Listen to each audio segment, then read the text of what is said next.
If you've experienced trauma, maybe something that happened a long time ago, the tragic death of a loved one, or perhaps as a child you were sexually or emotionally abused, then I'm sure you can understand as an adult how the impact of trauma doesn't go away or get better over time.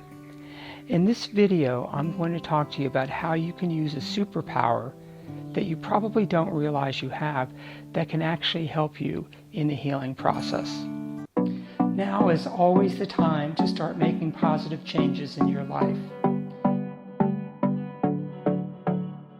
Dr. Donna, Leigh, Bliss here. On this channel, I promote optimal mental health and well-being to help you become the best version of yourself.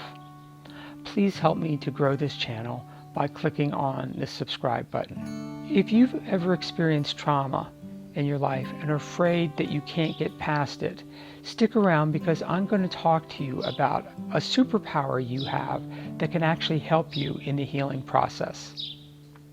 Trauma can be simple and complex. So many kinds of trauma are just one-off events, maybe being in a serious auto accident or the sudden loss of a loved one. But trauma can be complex too. In my work as a clinical social worker, I work with many clients that have complex trauma that typically involves being sexually abused or emotionally abused as a child. The four main symptoms of trauma are intrusive memories, avoidance, negative changes in thinking and mood, and changes in physical and emotional reactions. So people respond to trauma differently.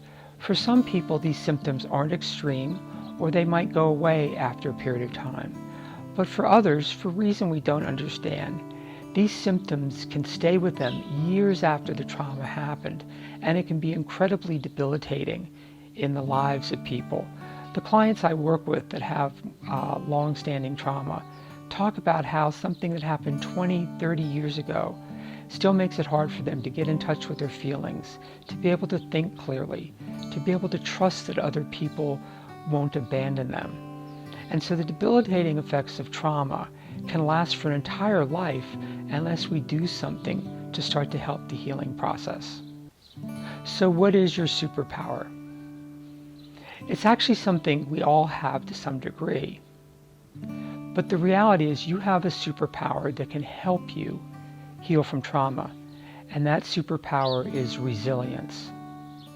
The fact is, even if you're struggling emotionally, if you feel like you're damaged goods, if you think there's something wrong with you, the reality is that you survived. Now think about that.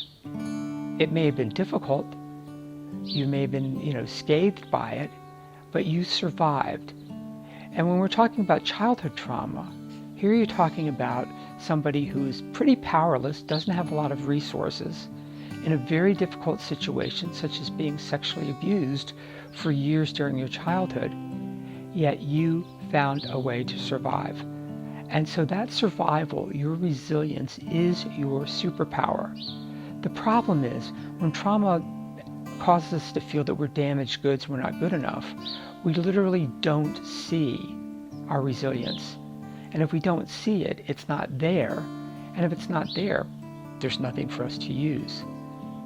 But your resilience is your superpower. I'm going to talk about why this is important and how it can help you starting today in the healing process. So understanding the trauma response process is helpful. In the book, The Body Keeps the Score, Dr. Bessel van der Kolk talks about how trauma impacts our body and our brain. In a nutshell, I think of the trauma response as a circuit breaker. If we're experiencing a traumatic event, something that is highly emotionally charged, lots of fear, shame, terror, especially things that are life-threatening, we experience a tremendous surge of emotional arousal that can be much more powerful than our brain can process. So what happens? Our brain, like a circuit breaker, sort of disconnects to try to protect the system. And so oftentimes people with trauma backgrounds will talk about how they don't feel their feelings, how they dissociate. And they don't understand that's akin to the circuit breaker tripping. And so when you start to understand the challenges you still have in your life, in getting close to people, getting in touch with your feelings, being comfortable feeling vulnerable, even sharing your feelings and trusting other people. It's because this trauma response system was activated and it hasn't been reset. Now, unfortunately, healing from trauma isn't as simple as pressing the reset button on a circuit breaker, but the process is similar, and I'm going to talk to you about steps that you can start taking that can help you start the healing process.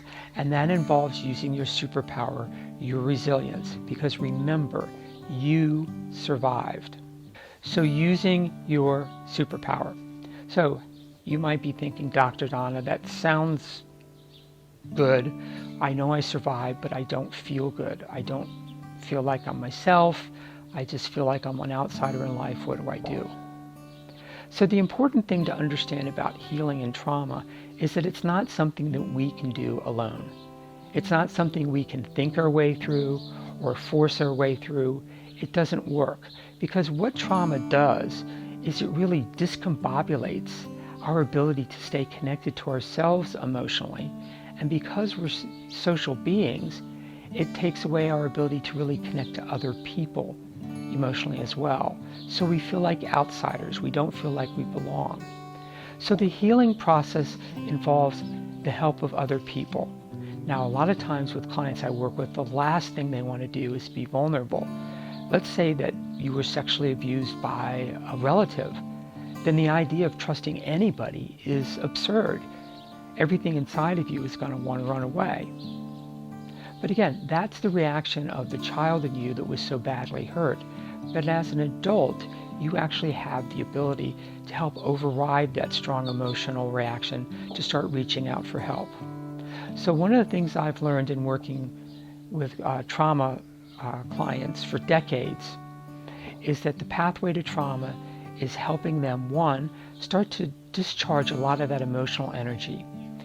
You might notice sometimes that something can happen in your present day that triggers an emotional reaction and you feel like you're that child being abused again. Well, what happens is there's enough similarity of what's happening today that retrieves the memory and experience of what happened a long time ago, but you also feel the feelings. Now, you're not re-experiencing the trauma, but the emotional charge of it hasn't been dealt with yet. And so healing is helping people start to slowly discharge the intensity of that emotion so it doesn't incapacitate them. So when I work with clients, I've noticed that some clients can get in touch with their feelings very easy, and some it's a very, very slow pace. Everybody's process is different. But when they start getting in touch with their feelings, which is through reconnecting, sort of resetting the circuit breaker, they usually start crying. They get flooded with shame. They might feel very afraid. And so doing baby steps, we help them learn how they can feel their feelings. Their feelings aren't going to kill them. And slowly over time, they start to feel safer inside themselves. So that's the first component of the healing process. The second component is creating a new narrative. Trauma is difficult because it makes it hard for us to remember what happened. Our thoughts might be fragmented. You might have feelings and not have facts. There might be holes in your memory. And that is part of the function of the highly emotional charged nature of trauma that makes it hard for our brain to process. If I were to ask you, what did you have for breakfast today? What did you actually do? You could probably think, well, I got up, I brushed my teeth, I went to the kitchen, I got a bowl, I poured some cereal, I poured some milk, and I started eating breakfast. A very linear beginning, middle, and end of the narrative. But the trauma process really makes it very difficult to do that, and it can feel crazy making. So what happens is people then tend to interpret the effects of trauma as something's wrong with them. I have clients say, you don't understand. I'm no good. I'm damaged goods. Or clients will blame themselves for trauma, especially if it's something around sexual abuse. Or even say, I think I really wanted it.